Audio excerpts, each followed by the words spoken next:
వెన్ను నొప్పి, నడుం నొప్పితో బాధపడుతున్నారా? కీళ్ల నొప్పులు రాకుండా తీసుకోవాల్సిన జాగ్రత్తలేంటి? అలాగే సయాటికా సమస్యలకు హోమియోపతిలో ఎటువంటి ట్రీట్మెంట్ అందుబాటులో ఉందో మనకు తెలియజేయడానికి హోమియోకేర్ ఇంటర్నేషనల్ డాక్టర్ వినోదిత గారు మనతో పాటు స్టూడియోలో ఉన్నారు. వారిని అడిగి మరిన్ని డీటెయిల్స్ తెలుసుకుందాం. Good afternoon doctor. డాక్టర్ చెప్పండి, ముందుగా అసలు జాయింట్ పెయిన్స్ అనేవి ఎందుకు వస్తాయి? సీజనల్ చేంజెస్ వల్ల జాయింట్ పెయిన్స్ వచ్చే అవకాశం ఎంతవరకు ఉంటుంది? సో మెయిన్గా జాయింట్ పెయిన్స్ అంటే ప్రతి ఒక్క మనకి జాయింట్ అంటే రెండు బోన్స్ దగ్గరగా వచ్చేసి ఒకవేళ అది గనక మనకి మూమెంట్ ఇలాంటివి ఉంటే గనక దాన్ని జాయింట్స్ అని అంటాం అనమాట. సో బాడీలో మనకి చిన్న చిన్న పార్ట్స్ దగ్గర నుంచి అంటే ఫింగర్స్ దగ్గర నుంచి పెద్ద పెద్ద నీస్ వరకు మనకి జాయింట్స్ అనేవి ఉంటాయి. టూ బోన్స్ అనేవి దగ్గరగా వచ్చినప్పుడు దాన్ని జాయింట్ అని అంటాం అనమాట. సో ఈ జాయింట్స్లో మనకి మెయిన్గా పెయిన్ అనేది ఎప్పుడు వస్తుంది అని అంటే ఏదన్నా డిసెబిలిటీ కలిగినప్పుడు, ఫర్ ఎగ్జాంపుల్ ఇప్పుడు ఏదైనా కింద పడ్డప్పుడు, లేదంటే ఏదైనా చిన్న లిగమెంట్ టేర్ అయినప్పుడు, ఆర్ మనకి స్మాల్ స్ప్రెయిన్ లాంటిది అలా ఏమైనా జరిగినప్పుడు, or pathological conditions like osteoarthritis కానీ, లేదంటే మనకి rheumatoid arthritis, autoimmune disease ఇట్లాంటివన్నీ మనం చూసినప్పుడు, లేదంటే ఏదన్నా డిఫరెంట్ రీజన్ వల్ల మనకి ఈ జాయింట్స్లో స్వెల్లింగ్ అనేది వచ్చేసి దానివల్ల మూమెంట్ అనేది సరిగ్గా లేదు అన్నప్పుడు మనకి జాయింట్ పెయిన్ అనేది వస్తుందన్నమాట. సో ఈ జాయింట్ పెయిన్స్ ఇందాక అడిగినట్టు ఒకవేళ చలికాలంలో ఎక్కువ అవుతుందా అనేది చూసుకున్నట్లయితే నాట్ ఎవ్రీ జాయింట్ పెయిన్ మనకి చలికాలంలో ఎక్కువ అవుతుంది.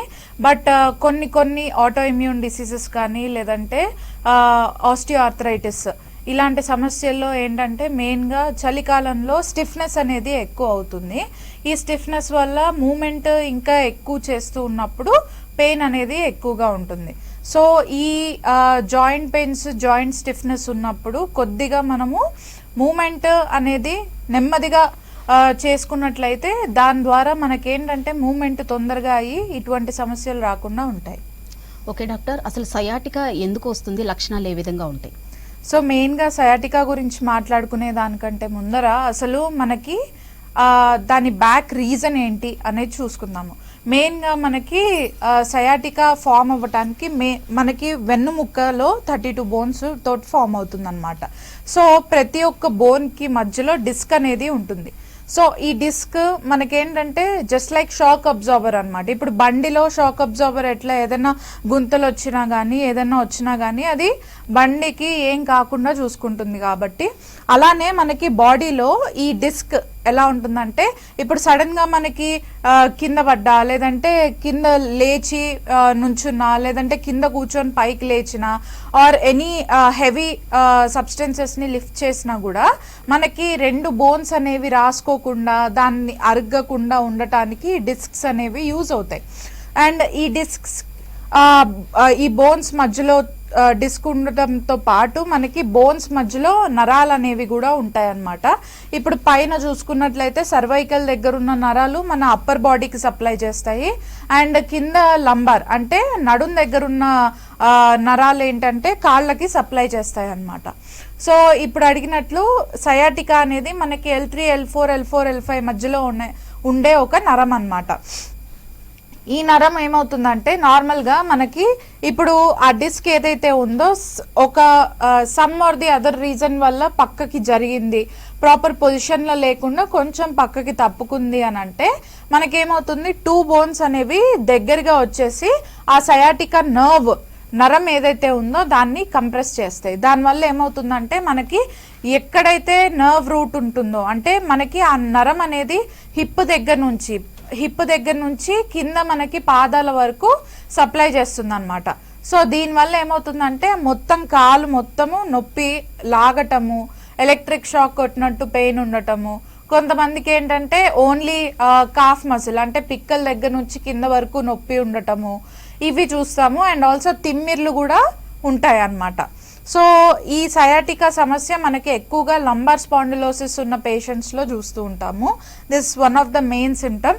అండ్ ఆల్సో సయాటికా ఒకటే సైడ్ వస్తుంది, లేదంటే 2 సైడ్స్ వస్తుంది అని కాదు.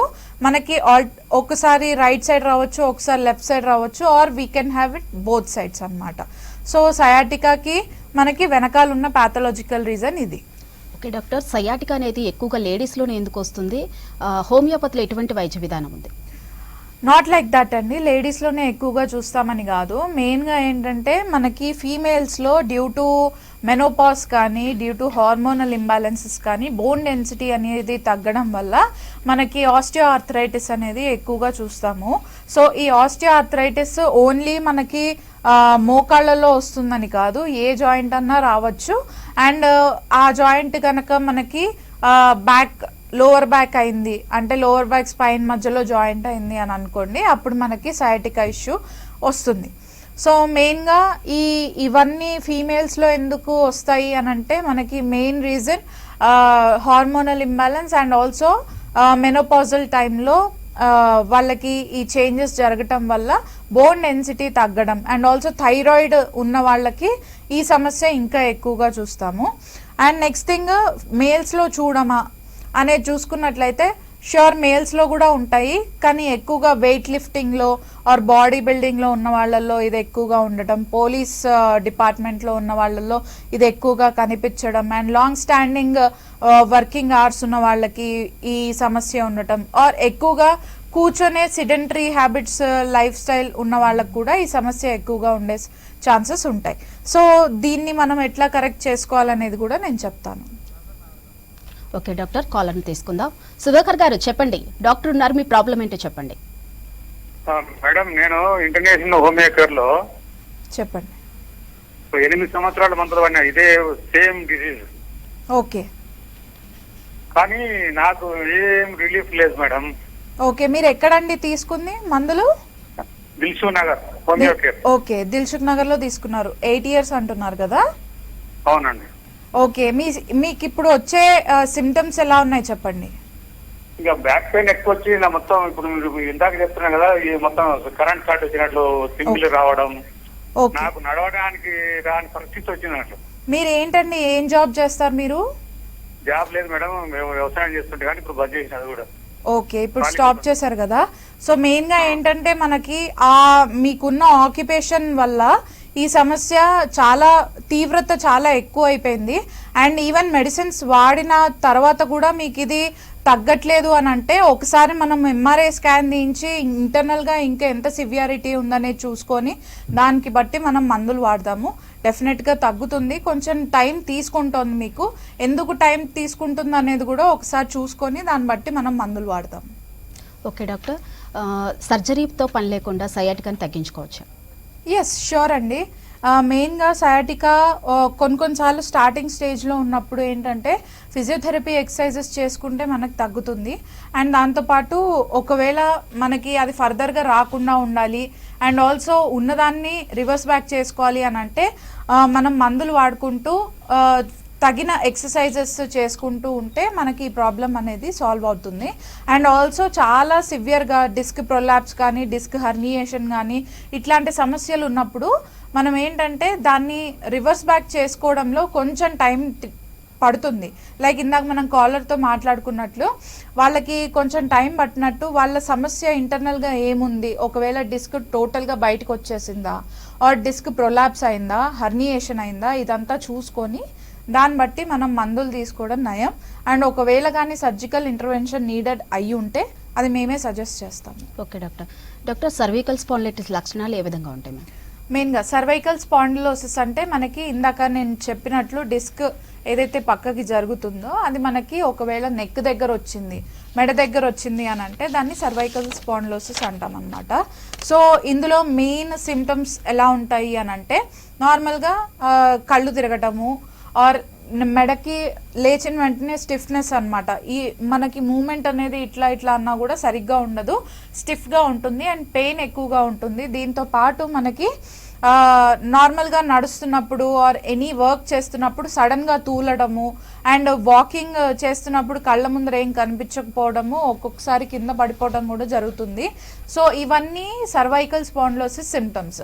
అండ్ స్టార్టింగ్ స్టేజెస్లో మనకి హెడేక్ కూడా వచ్చే ఛాన్సెస్ ఉంటాయి. మెయిన్గా ఇక్కడ మనకి ఆక్సిపిటల్ రీజన్ అంటే కింద మెడకి వెనక భాగం వైపు ఎక్కువగా నొప్పి వచ్చే ఛాన్సెస్ ఉంటుంది. సో ఇది మనకి ఉన్న సర్వైకల్ స్పాండిలోసిస్లో ఉన్న సిమ్టమ్స్. సో దీంతో పాటు ఒకవేళ తీవ్రత ఎక్కువగా ఉంది అని అంటే మనకి నరాలు ఒకవేళ ఒకవేళ ఒత్తుకుంటున్నాయి అన్నట్లయితే మనకి చేతులు వరకు కూడా రేడియేట్ అవుతూ ఉంటుంది అనమాట. సో ఈవెన్ లెఫ్ట్ హ్యాండ్ అవ్వచ్చు ఆర్ రైట్ హ్యాండ్ అవ్వచ్చు ఆర్ బోత్ ద సైడ్స్ అవ్వచ్చు. సో ఈ ప్రాబ్లం ఉన్నట్లయితే కొంచెం తొందరగా మీరు డాక్టర్ని కన్సల్ట్ అయ్యి ఆ ప్రాబ్లం రెక్టిఫై చేసుకోవడం మంచిది. ఎందుకంటే అక్కడ నర్వ్ కంప్రెషన్ అవుతుంది, దాన్ని కరెక్ట్ చేసుకోకపోతే ఫర్దర్గా ఇంకా వేరే కాంప్లికేషన్స్ వస్తాయి. లైక్ మనకి సెన్సేషన్ లేకుండా ఉండటము అండ్ ఆల్సో మనకి ఏది పట్టుకుంటున్నామని తెలియకుండా ఉండడం అనేది చూస్తాము. సో అంతవరకు వెళ్లకుండా మనము ఈ ప్రాబ్లమ్ని సాల్వ్ చేసుకోవచ్చు. ఓకే డాక్టర్, ఈ కీళ్ళ నొప్పులు అనేది ఆర్థరైటిస్గా పరిగణించవచ్చా? ఈ ఆర్థరైటిస్ అనేది ఎన్ని టైప్స్ ఉంటాయి? సో కీళ్ళ నొప్పులు అనేది మెయిన్గా చూసుకున్నట్లయితే ఆస్టియో ఆర్థరైటిస్లో డెఫినెట్గా ఉంటుంది. అండ్ దాంతోపాటు ఒకవేళ చిన్న ఫ్రాక్చర్ కానీ ఆర్ కింద పడ్డాక ఆ పెయిన్ వచ్చింది అని అంటే ఆర్ లాంగ్ స్టాండింగ్ అవర్స్లో మీరు ఒకరోజు ఒక 12 hours అలానే నుంచొని ఉన్నారు అని అంటే ఆబ్వియస్లీ ఆ నీ అనేది పెయిన్ ఉంటుంది.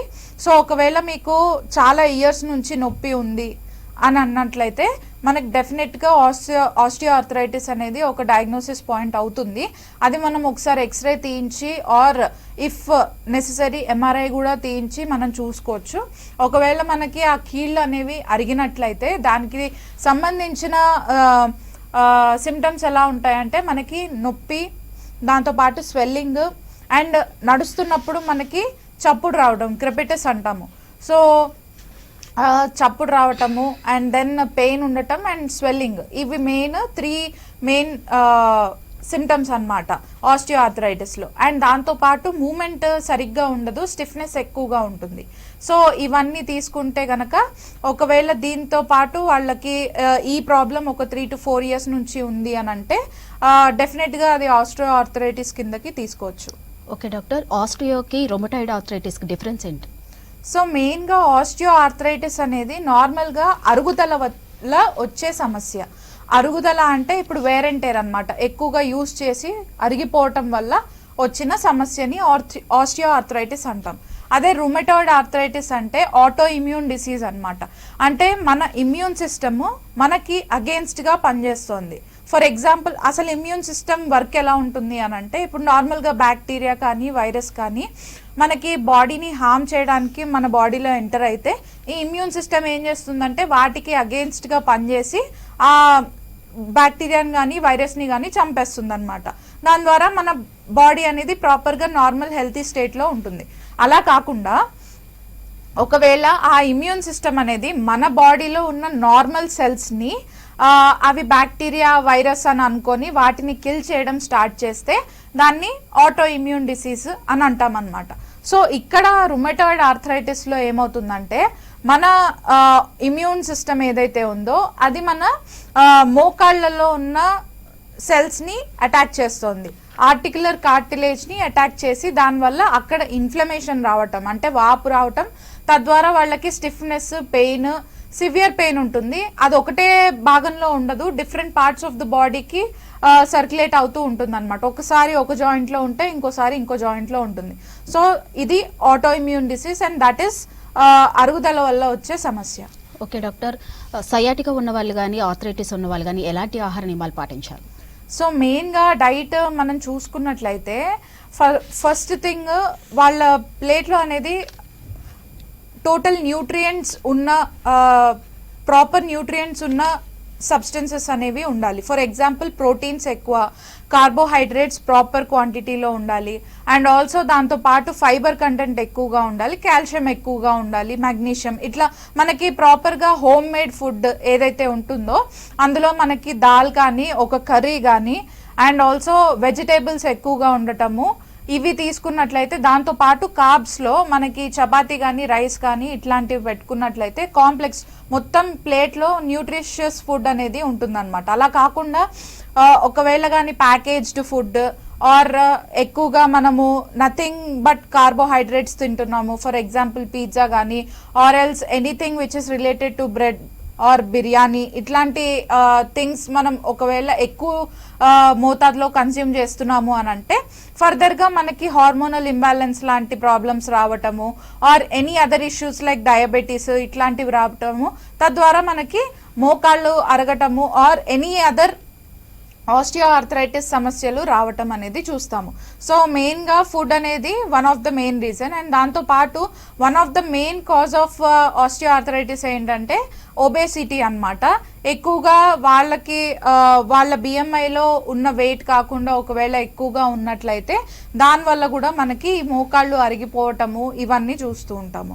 సో మెయిన్గా వాళ్ళ వెయిట్ అనేది కంట్రోల్ చేసుకుంటూ రెగ్యులర్ ఎక్సర్సైజెస్ చేస్తున్నట్లయితే ఈ సమస్య రాకుండా దాన్ని ఒకవేళ వచ్చినా కానీ దాన్ని రివర్స్ బ్యాక్ చేసుకునే ఛాన్సెస్ ఎక్కువగా ఉంటాయి. Okay doctor, acute and chronic lower back పెయిన్కి డిఫరెన్స్ ఏంటి? సో ఎక్యూట్ అంటే ఇప్పటికిప్పుడు ఒక 1 hour back or 2 hours back or 1 day back వచ్చిన సమస్యని మనము ఎక్యూట్ పెయిన్ అంటాం అనమాట. సడన్ ఆన్సెట్ ఉన్నదాన్ని ఎక్యూట్ పెయిన్ అంటాము. So acute lower back pain ఎప్పుడెప్పుడు వస్తుంది అని అంటే ఫర్ ఎగ్జాంపుల్ తీసుకున్నట్లయితే ఇప్పుడు మనము పడుకుంటామండి. పడుకున్నప్పుడు ఒకవేళ వాళ్ళ పడుకున్న పొజిషన్ సరిగ్గా లేదు అని అంటే మసిల్ పెయిన్ మనకి లోవర్ బ్యాక్ దగ్గర ఉంటుంది. సో అది కూడా అక్యూట్ పెయిన్ అవుతుంది. దెన్ సెకండ్ థింగ్ వచ్చేసి ఒకవేళ కానీ సడన్గా ఆడుతున్నప్పుడు మనకి పట్టేయడము, సో ఇలాంటి ప్రాబ్లమ్ని కూడా అక్యూట్ పెయిన్ కిందకి తీసుకుంటాము. Sprain of any kind of muscle near the lower back ఇది అక్యూట్ పెయిన్ కిందకి వస్తుంది. అలా కాకుండా క్రానిక్ అని అంటే 6 monthsకి కంటే ఎక్కువగా ఉంది పెయిన్ అని అన్నట్లయితే దాన్ని క్రానిక్ పెయిన్ అంటాము. ఈ క్రానిక్ పెయిన్ని ఇంటర్నల్గా మనము ఇన్వెస్టిగేషన్స్ చేసి దాన్ని బట్టి వాళ్ళకి ఏది ఉంది అంటే డయాగ్నోసిస్ ఏంటి అనేది చూసుకొని దాన్ని బట్టి వాళ్ళకి మందులు ఇస్తే ఆ ప్రాబ్లం అనేది సాల్వ్ అయ్యే ఛాన్సెస్ ఎక్కువగా ఉంటాయి. Okay doctor, mental health conditions ఉన్న పేషెంట్ క్రానిక్ బ్యాక్ పెయిన్ ఎలా మేనేజ్ చేసుకోవాలి? మెంటల్ హెల్త్ కండిషన్స్ అంటే ఫర్ ఎగ్జాంపుల్ మీరు ఎటువంటి సమస్యల గురించి చెప్తున్నారు? అంటే మైండ్ ఆప్సెట్ కానీ. ఓకే, సో ఫర్ ఎగ్జాంపుల్ ఇప్పుడు డిప్రెషన్ కానీ యాంగ్జైటీ రిలేటెడ్ ఇష్యూస్ కానీ or any other issues, so మనకి మెంటలీ ఇటువంటి ఇష్యూస్ ఉన్నాయి అని అనుకోండి. మెయిన్గా వాళ్ళకి ఏంటంటే ఎక్కువగా సిట్టింగ్ పొజిషన్లో ఎక్కువగా ఉంటారు ఆర్ స్లీపింగ్ పొజిషన్లో ఎక్కువగా ఉంటారు. Because they don't want to do any kind of work because of these issues అనమాట. సో ఈ ఇష్యూస్ వల్ల ఎక్కువగా అదే పొజిషన్లో ఉండటం వల్ల వాళ్ళకి ఆ పెయిన్ అనేది రావడం జరుగుతుంది. But not most of the people have these kind of issue. కానీ కొంతమందికి ఇటువంటి ఇష్యూస్ వచ్చే ఛాన్సెస్ ఉంటాయి. ఒకవేళ అది వచ్చింది అని అంటే మెంటల్ హెల్త్తో పాటు వాళ్ళు ఫిజికల్గా కూడా ఒకవేళ పార్టిసిపేట్ చేస్తే అంటే ఫర్ ఎగ్జాంపుల్ రన్నింగ్కి కానీ వాకింగ్కి కానీ or any kind of physical యాక్టివిటీలో ఇన్వాల్వ్ అయ్యి ఉండి దాంతో పాటు వాళ్ళు మెంటల్ హెల్త్ని కరెక్ట్ చేసుకుంటూ మెడిటేషన్ కానీ లేదంటే బ్రీదింగ్ ఎక్సర్సైజెస్ కానీ పాటిస్తూ ఈ ఫిజికల్ ఎక్సర్సైజెస్ చేసినట్లయితే ఈ ప్రాబ్లం అనేది సాల్వ్ చేసుకోవచ్చు. And also lower back pain మెయిన్గా ఎక్కువగా కూర్చున్నా కానీ ఎక్కువగా నించున్నా కానీ ఈ సమస్య ఎక్కువగా చూస్తాము. కాబట్టి సిట్టింగ్ ఆర్ స్టాండింగ్ పొజిషన్లో ఎక్కువగా ఉండద్దు. ఒకవేళ ఎక్కువగా వాక్ చేస్తున్నారు అంటే అట్లీస్ట్ 10 minutes కూర్చోండి, ఆర్ ఎక్కువగా కూర్చుంటున్నారు అని అంటే అట్లీస్ట్ 10 minutes లేచి వాక్ చేయండి. సో దీనివల్ల ఏంటంటే మనకి ఈ ప్రాబ్లమ్స్ రాకుండా ఉండటానికి అవకాశం ఉంటుంది. ఓకే డాక్టర్, కీళ్ళ నొప్పులు ఎంతకాలం ఉంటాయి? అసలు శాశ్వత పరిష్కారం అంటూ ఉంటుందా మేడం? సో కీళ్ళ నొప్పులు ఫర్ ఎగ్జాంపుల్ ఇప్పుడు వరకు మనం మాట్లాడుకున్నట్లు డిఫరెంట్ రీజన్స్ వల్ల వస్తుంది. సో ఆస్టియో ఆర్థరైటిస్లో మనకి డిఫరెంట్ స్టేజెస్ ఉంటాయి అన్నమాట. సో ఒకవేళ స్టార్టింగ్ 2 stagesలో పేషెంట్ కానీ వచ్చి పెయిన్ ఉంది, స్టిఫ్నెస్ ఉంది, నడుస్తున్నప్పుడు ఇబ్బంది అవుతుంది, మెట్లు ఎక్కేటప్పుడు ఇబ్బంది అవుతుంది అని అంటే మనం దాన్ని రివర్స్ బ్యాక్ చేసే ఛాన్సెస్ ఉంటాయి. అండ్ 3rd, 4th stagesలో వచ్చినట్లయితే కొంచెం టైం టేకింగ్ కానీ రివర్స్ బ్యాక్ అయ్యే ఛాన్సెస్ ఉంటాయి. కానీ ఫైనల్ స్టేజ్లో వచ్చారు, మొత్తం అరిగిపోయింది, గుజ్జు అనేది లేదు, ఇటువంటి కండిషన్స్లో ఏంటంటే రివర్స్ బ్యాక్ అవ్వదు. అండ్ 4th stage నుంచే మనకి ఆ కండిషన్ స్టార్ట్ అవుతుంది. సో దీనిలో ఏంటంటే సర్జికల్ ఇంటర్వెన్షన్ మనకి యూజ్ అవుతుంది. కానీ మెయిన్గా అక్కడి వరకు వెళ్లకుండా స్టార్టింగ్ స్టేజెస్లోనే రెక్టిఫై చేసుకున్నట్లయితే ఇటువంటి సమస్య ఉండదు. అండ్ దీనివల్ల మనకి ఫర్దర్గా ఎటువంటి కాంప్లికేషన్స్ లేకుండా ఉంటుంది. ఓకే, కాలర్ తీసుకుందాం మేడం. వెంకటేష్ గారు చెప్పండి, డాక్టర్ గారు ఉన్నారు, మీ ప్రాబ్లం ఏంటో చెప్పండి. హలో హలో నమస్తే అండి. హలో వెంకటేష్ గారు చెప్పండి. మేడం, నాకు వెనక ఈ నరాలకు బల్జీ అని చెప్పిండ్రు. కరీంనగర్లో ట్రీట్మెంట్ తీసుకుంటాను 2 months నుంచి. ఓకే, అది మరి ఎంతవరకు తగ్గుతుంది ఉన్నది కాబట్టి మీకు మాట్లాడదామని చేసిన. నరాల అంటే బల్జ్ మూడు అంటే ఉంటుంది. మీకు డిస్క్ బల్జ్ ఉందండి, మీకు లోవర్ బ్యాక్ దగ్గర ఉన్నట్లుంది. సో దానివల్ల మీకు పెయిన్ వస్తుంది. అది ఎంతవరకు బల్జ్ అయింది, ఏమన్నా నర్వ్ కంప్రెషన్ ఉందా అనేది డైరెక్ట్గా చూస్తేనే అర్థమవుతుంది. మీ స్కాన్ రిపోర్ట్ ఒకసారి తీసుకొని వచ్చి దాన్ని బట్టి మనకి మీకు ట్రీట్మెంట్ ఎంత వరకు ఎన్ని రోజుల వరకు పడుతుంది అండ్ ఆల్సో దాంతోపాటు ఎటువంటి చేంజెస్ చేస్తే ఎంత తొందరగా తగ్గుతుంది అనేది చెప్తాము. ఓకే డాక్టర్, జాయింట్ పెయిన్ ఉన్న వాళ్ళు చేయకూడని పనులంటూ కొన్ని ఉంటాయి కదా, అవి ఎలా ఉంటాయి? సో జాయింట్ పెయిన్స్ ఉన్నప్పుడు, for example lower back pain ఉన్నప్పుడు, ఒకవేళ వాళ్ళ ప్రొఫెషనే డ్రైవింగ్ అని అన్నట్లయితే ఫస్ట్ థింగ్ ఏంటంటే drivers are any kind of bus conductors ఇట్లాంటి వాళ్ళల్లో అండ్ ఆల్సో పోలీస్ ఆఫీసర్స్ ఇలాంటి వాళ్ళలో ఏంటంటే మెయిన్గా ఈ జాయింట్ పెయిన్స్, నీ పెయిన్ కానీ లేదంటే లోవర్ బ్యాక్ పెయిన్ కానీ ఎక్కువగా ఉంటుంది. సో వీళ్ళల్లో మనకి ఎటువంటి పని రెస్ట్రిక్షన్స్ చేసుకోవచ్చు అని అంటే లాంగ్ స్టాండింగ్ అవర్స్ని తగ్గించుకోవటము. అండ్ డ్రైవర్స్లో ఏంటంటే వాళ్ళు కొంచెం ప్రొఫెషన్ అదే కాబట్టి కొద్దిగా టైం పీరియడ్ వాళ్ళు లేచి నడవటం కానీ వేరే డ్రైవర్స్కి వాళ్ళ పని చెప్పడం కానీ చేసినట్లయితే కొంచెం వరకు వాళ్ళ హెల్త్ అనేది నార్మలైజ్ అవుతుంది. అండ్ దాంతోపాటు ఎవ్రీడే కొన్ని ఫిజికల్ ఎక్సర్సైజెస్ చేయటం, అంటే వాళ్ళకి ఫిజియోథెరపీ ఎక్సర్సైజెస్ డైట్ చార్ట్తో పాటు ఎక్సర్సైజెస్ చార్ట్ అనేది ఒకటి ఉంటుంది, అది ఇవ్వటము. సో వాళ్ళకి ఏ స్టేజ్లో ఉందనేది చూసుకొని దాంతోపాటు ఏ ఎక్సర్సైజెస్ ఫాలో అయితే ఎంత తొందరగా తగ్గుతుంది అనేది చెప్తాము. ఈ ఎక్సర్సైజెస్ కరెక్ట్గా ఫాలో అవుతూ అండ్ ఆల్సో ఎంత డ్యూరేషన్ పడుతుంది అనేది కూడా చెప్తాము. ఫస్ట్ ఏంటంటే లాట్స్ ఆఫ్ పెయిన్, అంటే సివియర్గా పెయిన్ ఉంది, మూవబిలిటీ కూడా లేదు, ఇలాంటి టైంలో ఏంటంటే ఎక్సర్సైజెస్ అనేవి అప్పుడే చేయొద్దు. ఫస్ట్ పెయిన్ అనేది తగ్గాలి. సో మెడిసిన్స్ అనేవి ఫస్ట్ మీకు లోపల ఇన్ఫ్లమేషన్ ఏదైతే ఉందో, వాపు ఏదైతే ఉందో అండ్ ఆ సెల్స్ ఏవైతే డ్యామేజ్ అయ్యాయో, నర్వ్ కంప్రెషన్ ఉన్నప్పుడు కొంచెం నర్వ్కి డ్యామేజ్ అనేది అవుతుంది. సో దాన్ని కూడా తగ్గించడము. సో ఇవన్నీ ఫస్ట్ మెడిసిన్స్ వాడాక తగ్గుతాయి. దాని తర్వాత మీకు కొన్ని ఫిజియోథెరపీ ఎక్సర్సైజెస్ చెప్తాము, దాన్ని బట్టి మీకు మిగతా కంప్లైంట్ అనేది రిజాల్వ్ అవుతుంది. సో ఇలా మీరు ఎవ్రీడే ఫాలో అయితే కనుక మీకు ఈ ప్రాబ్లం సాల్వ్ అయ్యే ఛాన్సెస్ ఉంటుంది. ఓకే డాక్టర్, కిడ్నీ ప్రాబ్లం వల్ల వచ్చే బ్యాక్ పెయిన్ కి అండ్ నార్మల్ పెయిన్ కి ఎలా ఐడెంటిఫై చేయాలి? సో మెయిన్గా కిడ్నీ ప్రాబ్లం వచ్చినప్పుడు మనకి లోవర్ బ్యాక్ రైట్ సైడ్ కానీ లెఫ్ట్ సైడ్ కానీ మనకి పెయిన్ వస్తుంది, not in the middle region అన్నమాట. సో మిడిల్ రీజియన్లో పెయిన్ వస్తుంది, మూమెంట్ సరిగ్గా లేదు అండ్ వంగి లేచేటప్పుడు చాలా పెయిన్ వస్తుంది అని అంటే that is related to bone pain. అదే కిడ్నీ పెయిన్ ఒక సైడ్ మనకి ఒక లెఫ్ట్ సైడ్ రావటము ఆర్ అదర్వైజ్ మనకి రైట్ సైడ్ రావడం, it may radiate to front side of the abdomen and దాంతోపాటు వామిటింగ్ సెన్సేషన్ ఉండటం.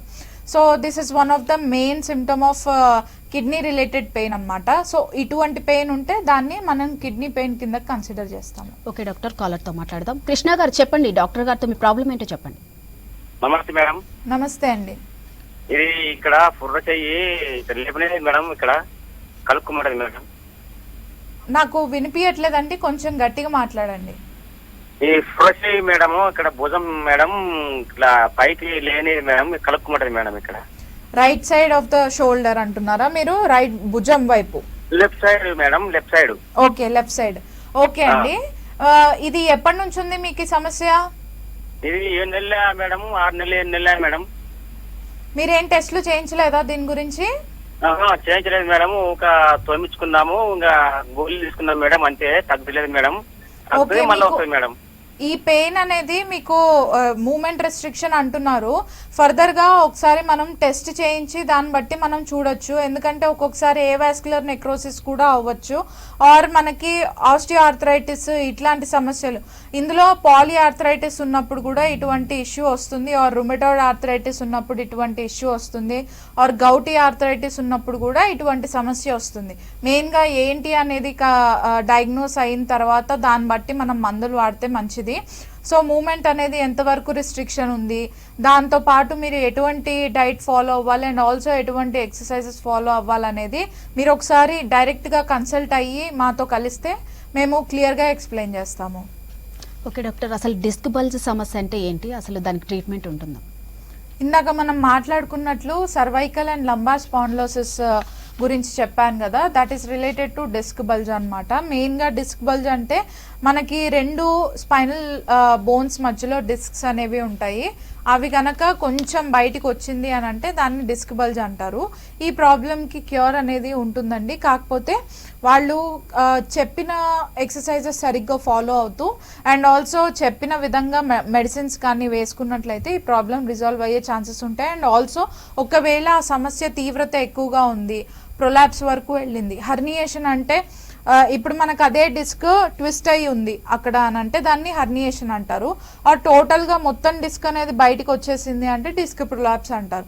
ఇటువంటి సమస్యలు ఉన్నప్పుడు ఏంటంటే దాన్ని టోటల్గా మనము రిజాల్వ్ చేసేదానికంటే ముందు అసలు ఎంఆర్ఐ స్కాన్ తీసుకొని ఎంత సివియర్గా ఉందనేది చూసుకొని అసలు మెడిసిన్స్ వాడితే తగ్గుతుందా అనేది కూడా చెప్తాము. అండ్ దాంతోపాటు సర్జికల్ ఇంటర్వెన్షన్ ఎంతవరకు వాళ్ళకి యూజ్ అవుతుంది అండ్ తర్వాత కూడా ఈ ప్రాబ్లం వస్తుందా లేదా అనేది కూడా చెప్తాం. మెయిన్గా ఈ ప్రాబ్లమ్స్ ఉన్నప్పుడు ఆఫ్టర్ సర్జరీ కూడా ప్రాబ్లం వచ్చే ఛాన్సెస్ ఎక్కువగా ఉంటాయి. వాళ్ళు కానీ ఒకవేళ చెప్పిన విధంగా ఎక్సర్సైజెస్ కానీ మెడిసిన్స్ కానీ ఫాలో అవ్వలేదు అని అంటే తర్వాత ఆఫ్టర్ సర్జరీ కూడా ఈ ప్రాబ్లం మళ్ళీ రివర్స్ బ్యాక్ అయ్యే ఛాన్సెస్ ఉంటుంది. అండ్ దీన్ని మళ్ళీ అలా రివర్స్ బ్యాక్ చేసుకోకుండా మన హోమియోపతిలో ఈ ప్రాబ్లంకి టోటల్ సొల్యూషన్ అనేది ఉందన్నమాట. మనది జీనోమ్ లెవెల్ వరకు ఈ మెడిసిన్ అనేది యాక్ట్ అవుతుంది కాబట్టి ఈ ప్రాబ్లమ్ని ఫర్దర్గా కాంప్లికేట్ చేసుకోకుండా రిజాల్వ్ బ్యాక్ చేసుకొని అండ్ ఆల్సో ఫర్దర్ జనరేషన్స్కి కూడా ఈ ప్రాబ్లం రాకుండా ఉండేటట్టు మెడిసిన్స్ ఇస్తాము. Okay, thank you doctor.